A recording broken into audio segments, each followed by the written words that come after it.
시간 하나님 말씀은 빌립보서 1장 19절에서 21절 말씀까지 다같이 한 목소리로 오늘 말씀을 읽겠습니다.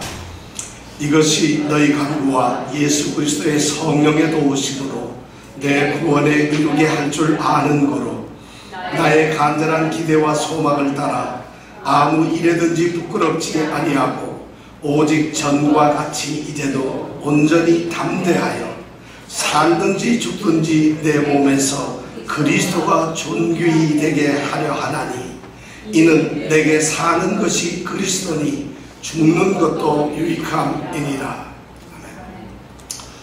오늘 말씀은 26절까지 전부 우리가 생각을 해야 되는 것이 맞는데 오늘 19절, 20절 그리고 21절까지의 말씀을 통해서 우리가 오늘 말씀이 주는 은혜를 나누고자 합니다. 바로 18절에서 바울 사도가 고백한 것은 그리스도가 전파되는 것, 그것이 바울 사도의 기쁨이고 또 그리스도가 계속 전파된다면 그것은 또한 바울 사도의 앞날에 영원한 기쁨이 될 것이라고 바울 사도가 고백을 했습니다. 지금 바울 사도는 재판을 기다리면서 감옥에 묶여 있습니다. 자신은 쇠사슬에 묶여 감옥에 갇혀 있지만 복음은 결코 중단되지 않았고 그리고 오히려 복음은 더 확장되는 결과를 가져왔다고 바울은 말합니다. 자신이 감옥에 있으면서 만나는 시위대 병사들과 그리고 자신을 찾아오는 수많은 사람들을 통해서 그는 예수 그리스도를 그들에게 전했고 그가 전한 예수 그리스도는 그들의 입을 통해서 로마의 상류층에 퍼져지는 놀라운 역사가 일어났죠. 그뿐만 아니라 로마의 교회에 있는 믿음의 형제 자매들은 바울이 고난 중에서 감옥에 투옥되어 있는 상황에서도 그리스도를 담대히 선포하는 그것을 보고 오히려 그들은 도전을 받고 우리도 복음을 전해야 되겠다 해서 그들이 더 담대히 그리스도를 선포하는 역사가 일어났습니다. 바울의 감옥에 갇혀있는 자신은 결코 복음을 위해서는 어떤 장애물이 되지 못했습니다. 바울은 평소에 로마를 복음화시키겠다 하는 아주 원대한 꿈을 가지고 있었습니다. 그래서 로마에 꼭 가고 싶었는데 로마에 갈 기회가 없었는데 하나님께서는 놀라운 섭리로 그를 죄수라고 하는 신분으로 죄수의 몸으로 로마에 가게 하였습니다. 이제 더 이상 죄수로서는 복음이 전해지지 않을 줄 알았는데 오히려 죄수의 몸에서 더 큰 복음의 역사가 일어나고 바로 이 죄수인 바울을 통해서 로마가 복음화되는 드디어 그 관문이 되었다는 것입니다. 바울이 바로 그런 것을 고백하면서 빌립보에 있는 성도들이 이 사실을 반드시 알아주기를 원한다고 그는 말합니다. 이것이 바로 18절까지 12절부터 18절까지 바울이 했던 첫 번째 고백이었습니다. 이제 19절에서 바울은 그의 두 번째 간증을 이어갑니다. 그것이 기쁨이고 그것이 자기의 어떤 목적이고 그것이 자기의 이 땅에 살아야 할 이유라는 것을 그가 고백한 이후에 이제 드디어 그는 무슨 이야기를 하냐면 또 다른 자신의 심정을 빌립보 성도들에게 말합니다. 그런데 이번에는 빌립보 성도들이 자신이 처한 환경을 알아주기를 원했던 것이 아니라 이제는 빌립보 성도들을 통해서 자기에게 일어나고 있는 일이 어떤 것인가를 자신은 확실하고 알고 있다고 이렇게 고백을 합니다. 그러면서 19절부터 이제 26절까지 바울 사도가 고백하는 것은 나는 그리스도인으로서 예수의 사람으로서 예수의 생명을 가진 심장을 가진 사람으로서 나는 이렇게 산다는 것을 고백합니다. 그러면서 빌립보 성도들에게 아니 이 땅의 모든 성도들에게 그리스도인이란 어떻게 살아야 하는가 그리스도인의 삶이라는 것이 도대체 무엇인가 하는 것을 우리에게 던져주고 있습니다. 여러분들은 그리스도의 삶이 무엇이라고 생각하세요? 기업가는 돈을 버는 것이 그래서 그 돈을 통해서 국가에 이바지하고 사회에 이바지하는 것이 목적이 될지 모르겠습니다. 정치를 하는 사람은 정치를 잘 꾸려서 나라가 잘 잘 부강하게 되고 국민들이 평안하게 살는 그런 삶을 이끌어가는 것이 정치의 목적일지 모르겠어요. 그렇다면 그리스도인들의 삶의 목적은 무엇이고 삶의 자리는 어디에 있을까요? 여러분, 우리가 다 그리스도인으로서 하나님의 백성 성도로서 부르심을 받았다면 하나님께서는 우리가 어떻게 살기를 원할까요? 우리가 어떤 존재이기를 하나님은 기대하고 계실까요? 지금 바울은 자신의 심경을 고백하면서 성도들이 그리스도인이 무엇인가를 알기를 지금 원하고 있습니다.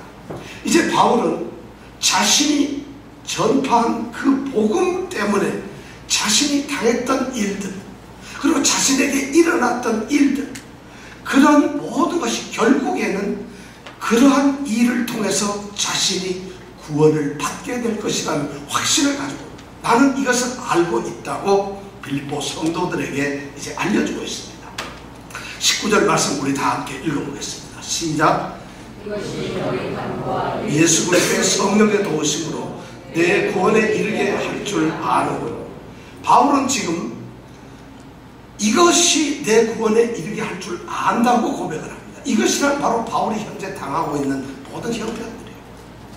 바울 자신이 겪고 있는 일들, 곤란한 일들, 힘든 일들, 정말 고통스러운 일들, 그리고 그 안에서 복음이 선포되는 기쁨의 일들, 이런 모든 일들이 결국은 무엇으로 이끌어가느냐? 자기 자신을 구원으로 이끌어간다는 거죠. 자신은 이것 때문에 구원을 받는다고 이렇게 이야기를 합니다.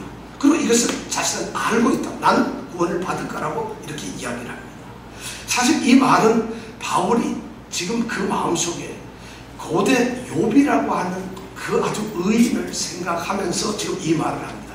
욥기서 13장 16절에 있는 말씀을 지금 바울은 그대로 인용을 하는 거예요.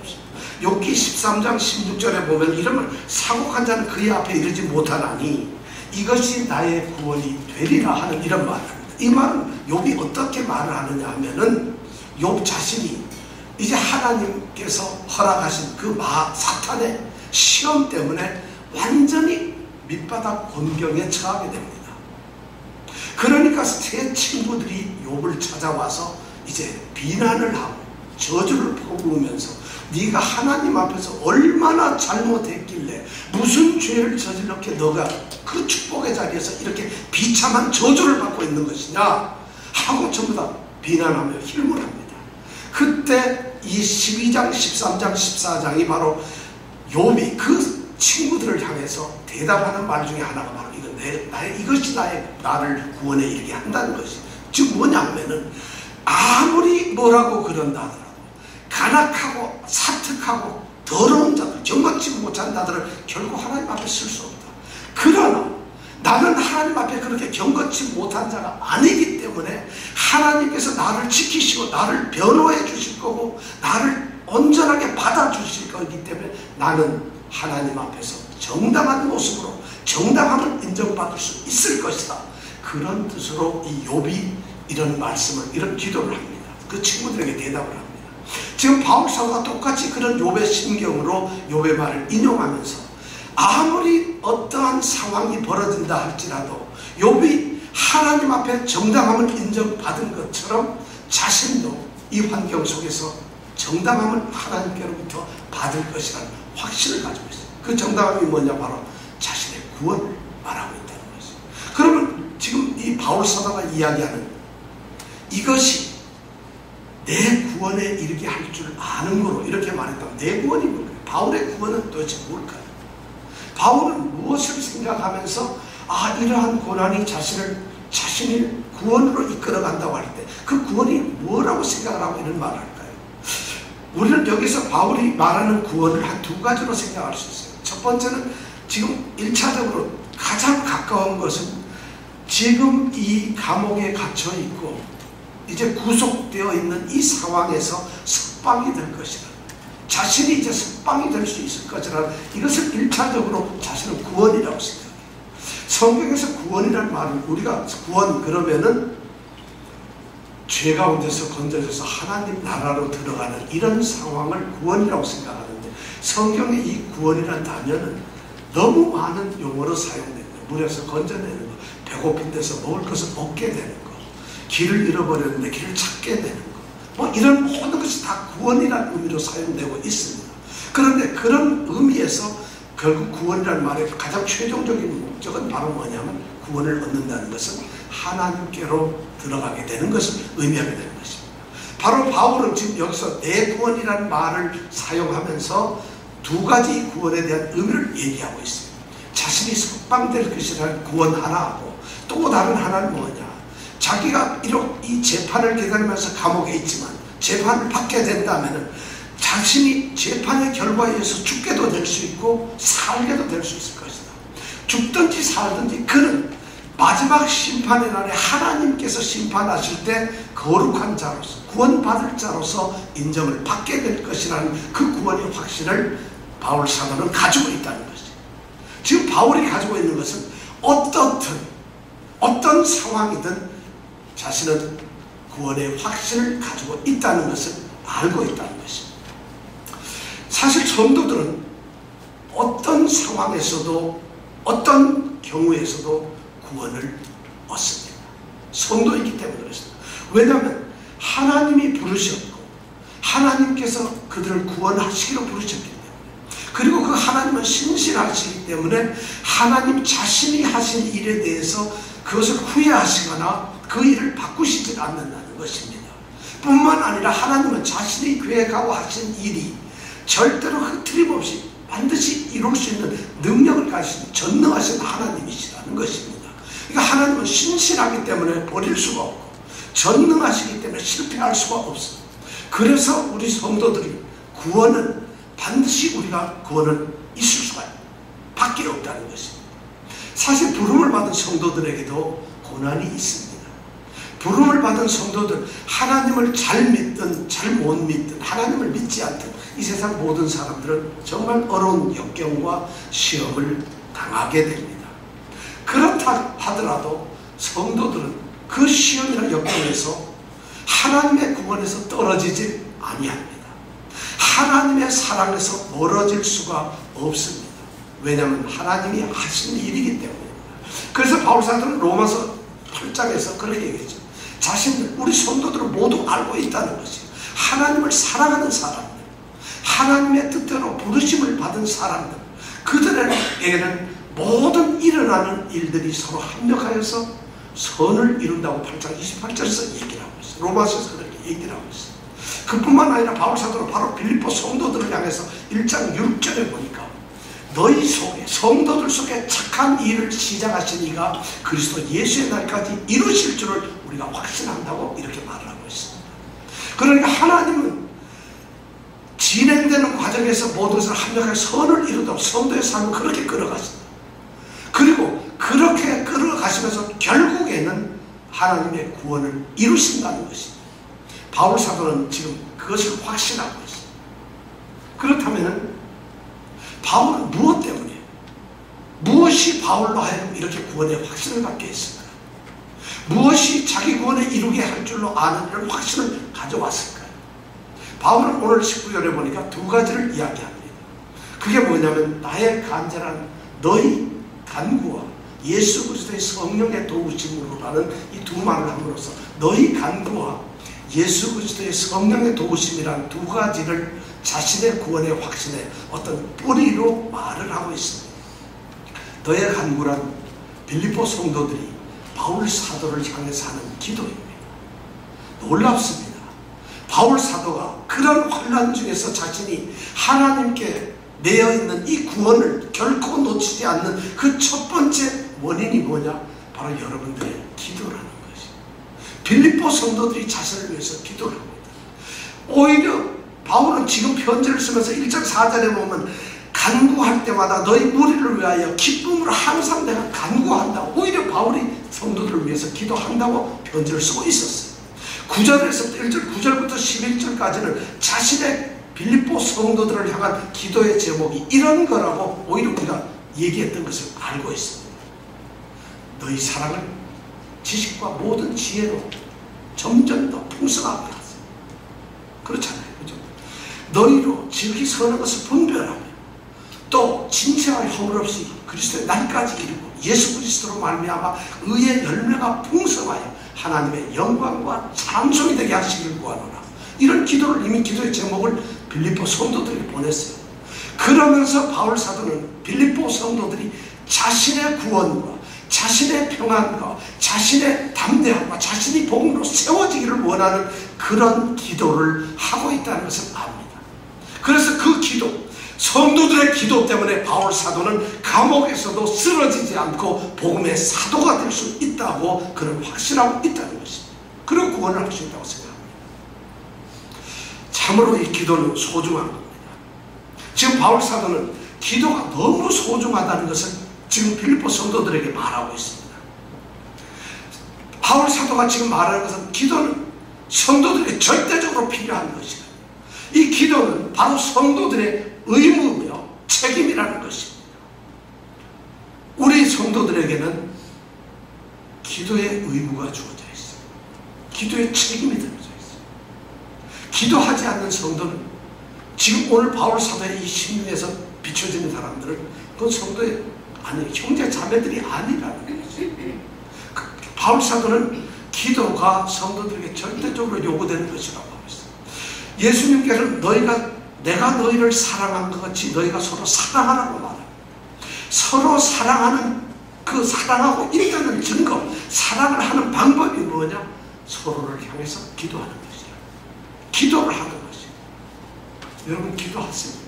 아니 자신이 뭐가 잘 되기를 원하고 형통하게 되기를 하는 기도 말고 성도들을 위해서 서로 기도하는 것입니다. 지금 바울 사도는 그 기도 때문에 자신이 구원에 이르게 할 줄로 안다고 지금 이야기를 하고 있어요. 그러니까 그 기도가 절대적으로 필요합니다. 성도가 성도를 향해서 서로 기도하는 것, 이것이 절대적으로 필요하다는 것입니다. 사실 서로를 위해서 간절히 기도하면서 기도하는 그 형제자매를 미워할 수는 없습니다. 내가 기도하고 있는 그 성도를 미워하고 마음의 상처를 받으면서 아유 그 인간 애따 잘못되라 이렇게 기도하는 사람은 없습니다. 기도를 한다는 얘기는 그 성도를 미워할 수 없다는 거예요.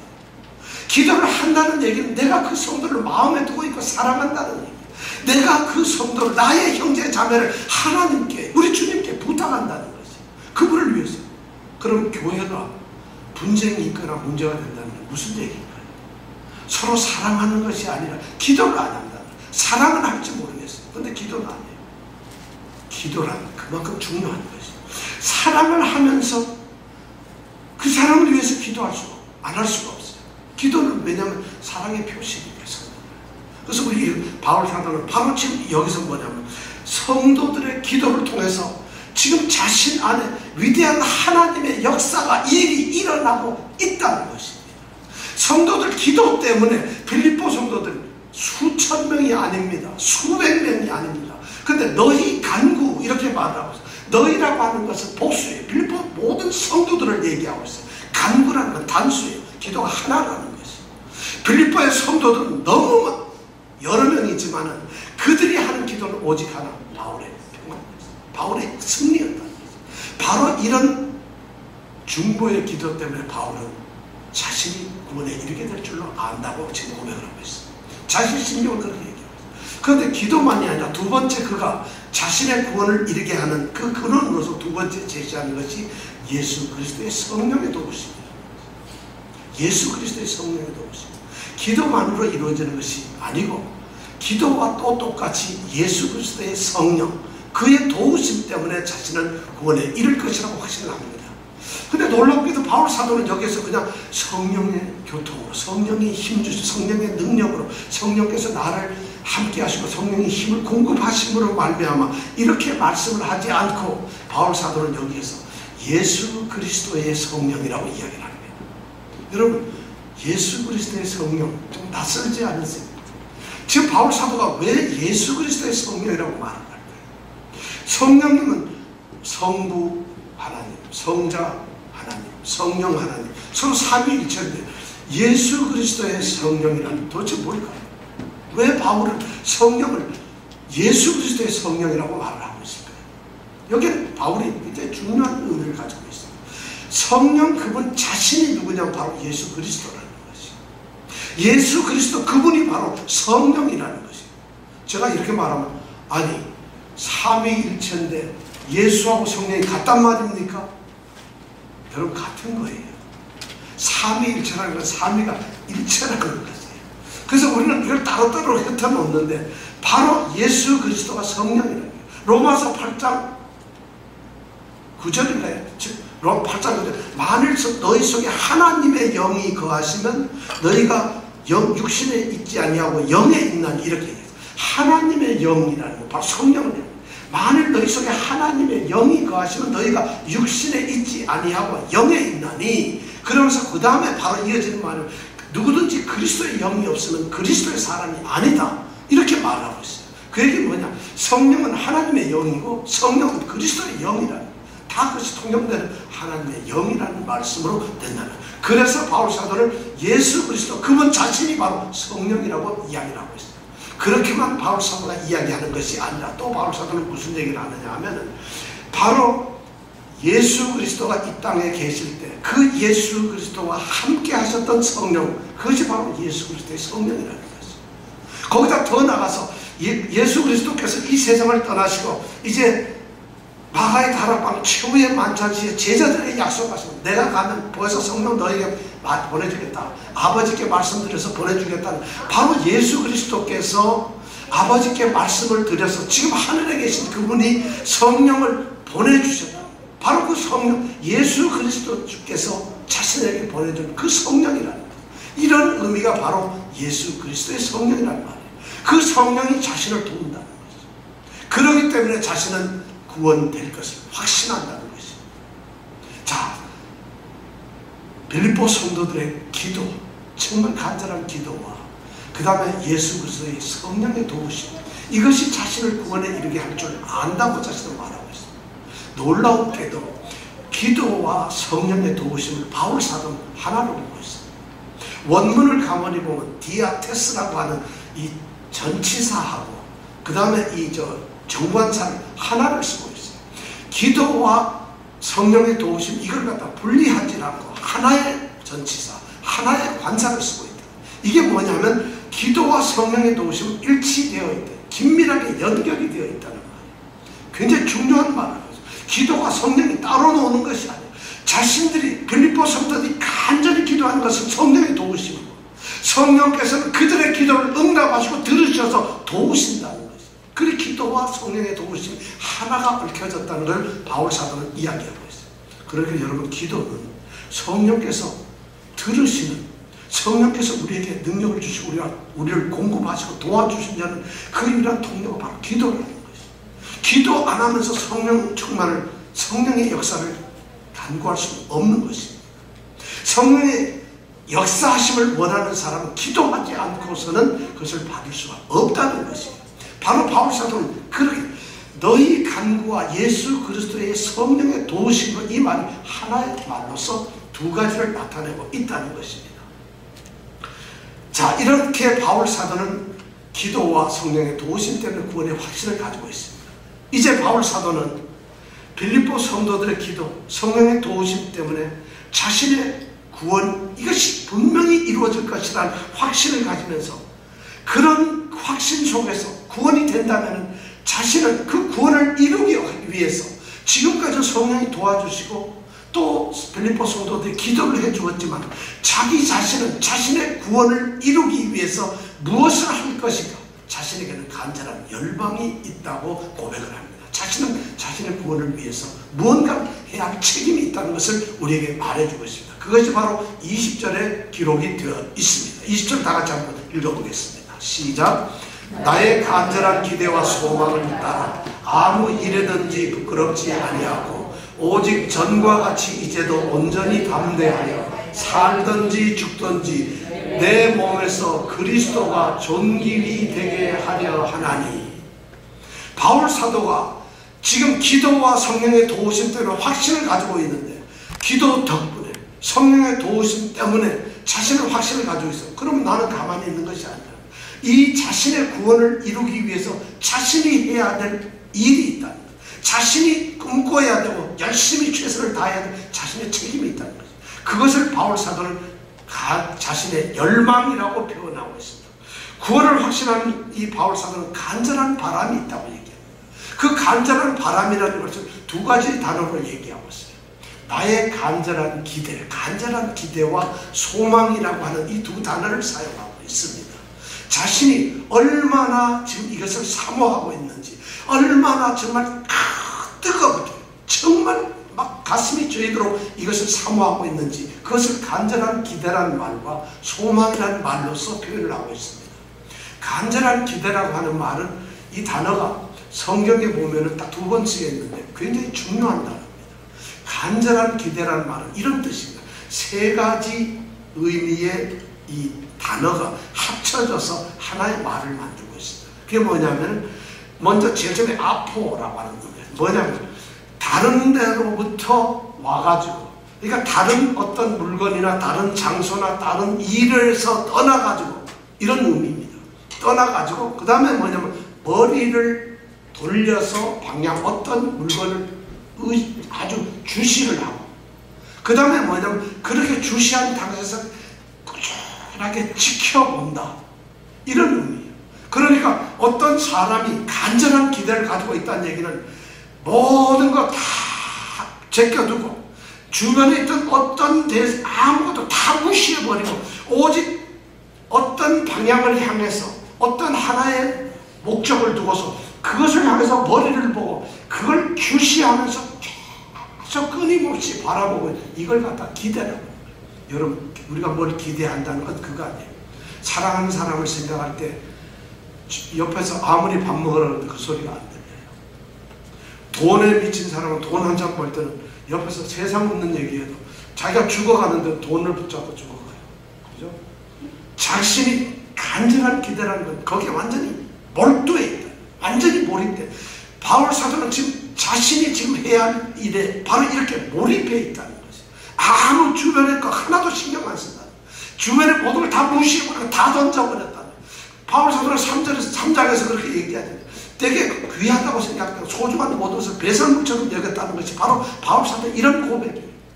이것이 바로 그리스도인의 살아가는 모습이에요. 다 버려요. 그리고 자신의 머리를 어떤 물체를 하면서 항에서 딱 보고 있어요.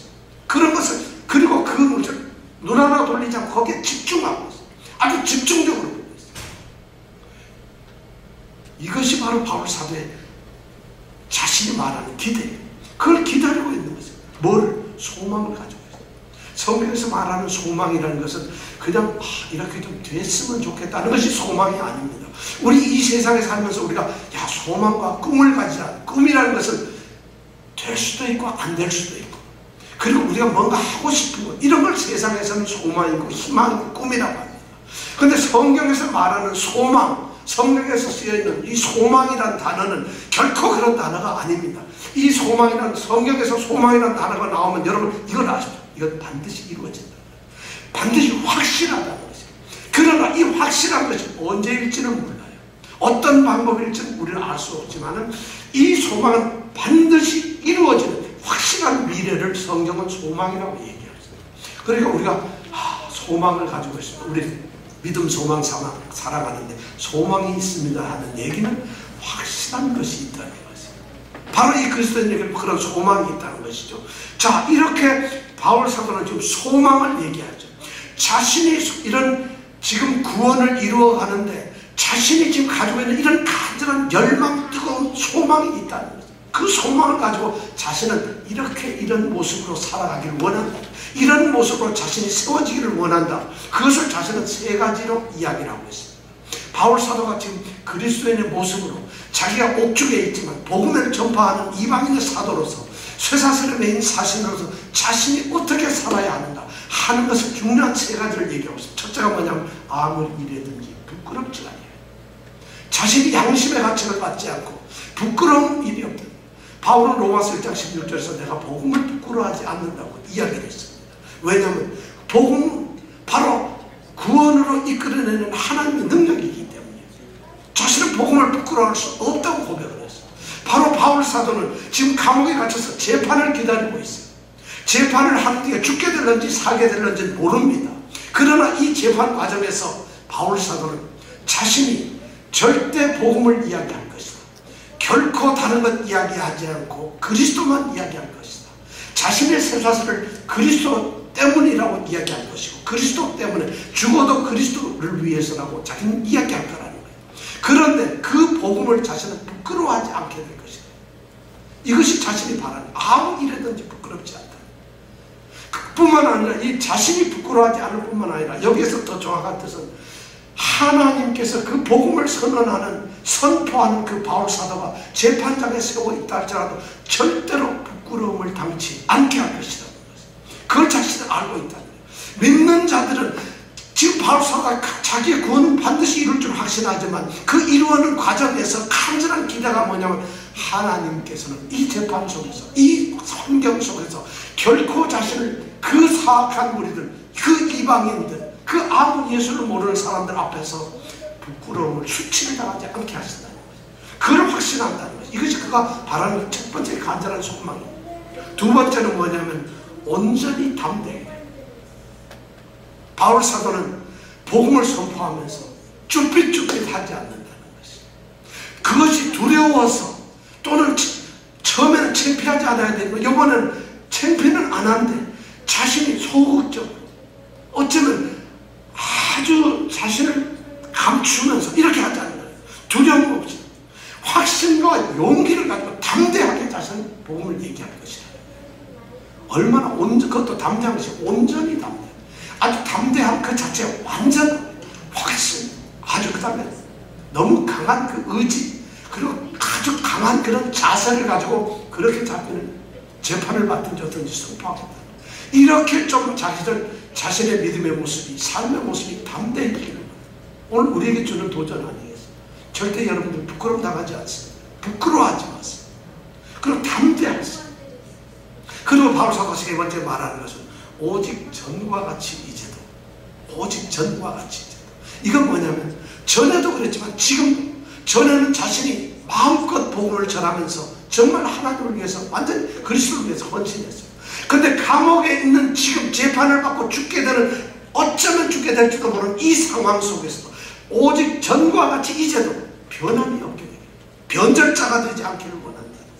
자신 속에 있는 이 그리스도를 사랑하는 마음, 그리스도에 헌신된 이 믿음의 삶이 결코 변색되거나 변질되지 않기를 바라고 있습니다. 전과 같이 이제도. 이것을 지금 간절한 기대와 소망을 가지고 있다는 것입니다. 이것이 바울 사도의 지금 자신 기도를 받고 성령의 도우심을 받았지만 내가 이렇게 돼서 구원을 받는다면 난 이렇게 되겠습니다 하고 지금 자신의 심정을 얘기하고 있어요. 여러분, 믿는다는 것이 바로 이런 것이에요. 여러분들은 복음을 부끄러워하십니까? 그리스도인으로 살아가는 것이 창피합니까?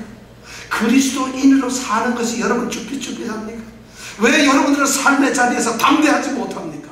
그리스도인은 담대하지 못한 신분입니까? 그리스도인들은 부끄러워해야 하는 존재냐고요? 그게 아니잖아요. 지금 바울 사도는 그런 얘기를 던지고 있어요. 그리스도인의 삶이란 무엇이냐?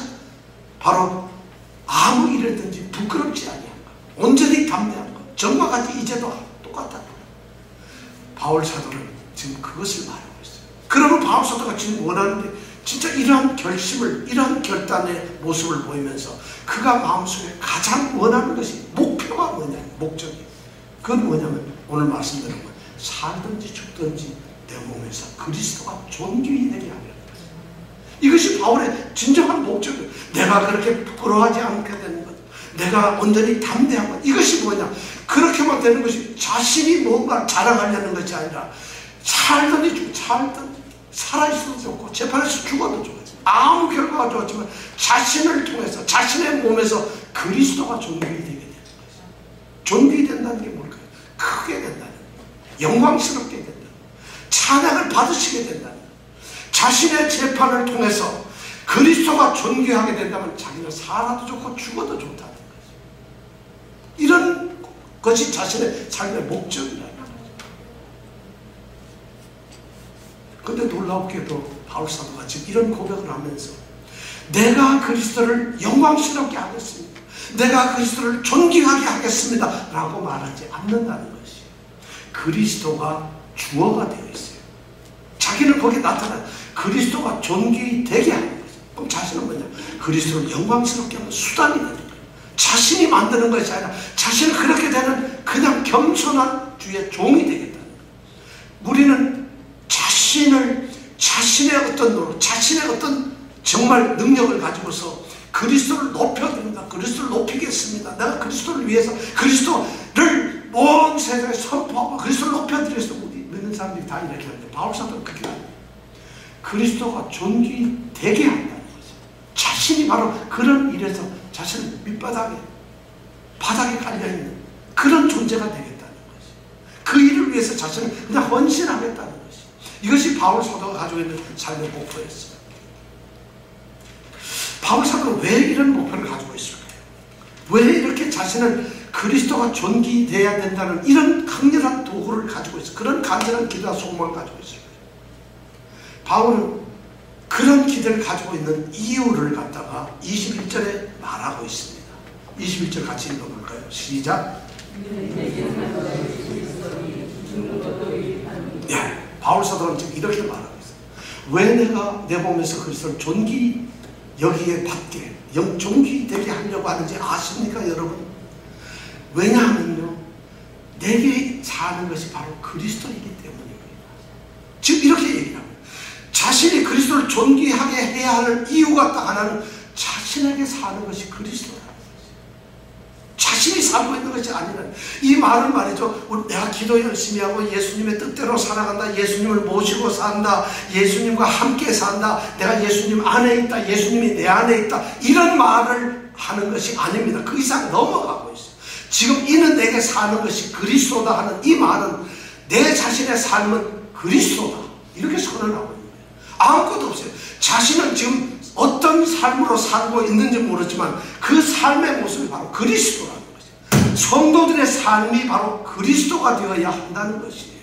바울사도가 지금 그렇게, 내가 왜 그리스도를 존귀 여기게 하렵니까? 내가 사는 것이 아니라 그리스도, 내 삶 자체가 그리스도예요. 삶이 그리스도고 그리스도가 내 삶이에요. 그러니까 나는 존재하지 않는 거예요. 이것이 바로 바울 사도가 생각하는 그리스도의 삶이고 그리스도인의 삶이에요. 바울 사도는 지금 그런 고백을 하고 있어요. 우리는 그리스도 때문에 살아갑니다. 우리는 그리스도를 위해서 살아갑니다. 우리는 그리스도에 의해서 살아갑니다. 우리의 삶이 그리스도가 중심이 되어야 하고 그리스도가 우리를 지배해야 합니다. 바로 그리스도가 우리의 모든 것이 되어야 합니다. 그리스도 때문에 살아가는 것이죠. 그래서 바울 사도를 그렇게 얘기하는 거예요. 바로 내가 사는 것이 그리스도이기 때문에, 그러면 자연히 내 삶에서 그리스도가 존귀되어야 되는 것이 아니냐, 바로 그 얘기를 하고 있다는 것이죠. 근데 여기서 바울 사도가 하는 우리가 중요한 말을 들어볼 수 있어요. 존귀되게 한다. 존귀되게 한다는 말이 뭔지 아세요? 우리는 영광스럽게 한다, 이런 말로 우리는 생각을 합니다만, 이 존귀되게 한다는 이 말의 문자적인 그 단어의 정확한 의미는 크게 만든다, 확대한다는 것이죠. 내 몸에서 그리스도가 확대된다는 것이죠. 내 몸에서 그리스도가 커진다는 것이죠. 어떤 목사님이 그런 설교를 했어요. 요즘 예수 믿는 사람들, 많은 성도들은 그리스도를 명함판 사진만한, 그런 명함판 그 사진만한 크게 그리스도 사진을 들고 다니면서 어떤 사람을 만나면 이분이 그리스도입니다, 이분이 그리스도입니다, 이렇게 산다는 거죠. 그러지 말라는 것이에요. 내게 사는 것이 그리스도고 내 몸에서 그리스도를 존귀케 한다는 것은 그리스도가 확대되어야 한다. 그리스도가 실물 크기가 되어서 내가 안 보이고 그리스도가 보여야 된다는 것입니다. 그리스도를 명함으로 내는 것이 아니라, 나는 그리스도인으로 이렇게 보여주는 것이 아니라 내 자신이 그리스도로 나타나야 한다는 것이에요. 이것이 바로 뭐냐면 내 몸에서 그리스도가 커진다는 거예요. 확대된다는 거예요. 우리는 머릿속으로만 그리스도를 생각할 수 있어요. 우리는 마음으로만 그리스도를 생각하고, 손으로만, 발로만, 입으로만, 눈으로만, 귀로만 우리는 그리스도를 내 안에서 살고 있는 것처럼 생각할 수 있어요. 지금 바울 사도가 말하는 것은 살든지 죽든지 내 몸에서 그리스도가 존귀되게 한다는 얘기는 그리스도가 가장 커지는 상태입니다. 내 머릿속에도 그리스도가 커져야 돼요. 그리스도는 내 심장에서도 커져야 되고, 내 손에서도, 내 발에서도, 내 입에서도 그리스도는 커져야 됩니다. 내 눈에서도 커져야 되고, 내 몸 전체가 그리스도가 되어야 돼요. 이것이 바로 내 몸에서 그리스도가 존귀된다는 것이죠. 왜냐? 그리스도 그분이 내 삶이기 때문에. 그분이 내 삶이에요. 바울 사도가 지금 그것을 고백하고 있다는 것이에요. 이것이 바로 그리스도인의 삶이라는 것이에요. 바울은 그리스도가 자기 인생, 자기 삶의 목표였어요. 자기 삶의 방향이었어요. 자기 삶의 의미예요. 자기 삶의 가치입니다. 자기 삶의 모든 것이 그리스도. 이것이 바로 그리스도인의 삶이라는 거죠. 왜냐하면 그분이 나를 위해서 모든 것을 바쳤기 때문에. 그분이 나를 생명을 주셨고, 그분이 나에게 모든 것을 주시기로 약속했었고, 그분이 나와 함께 살기를 원했기 때문에 우리가 그런 것을 그분은 내게 요구하고 있다. 그분의 뜻이다. 그럼 여러분들에게 묻습니다.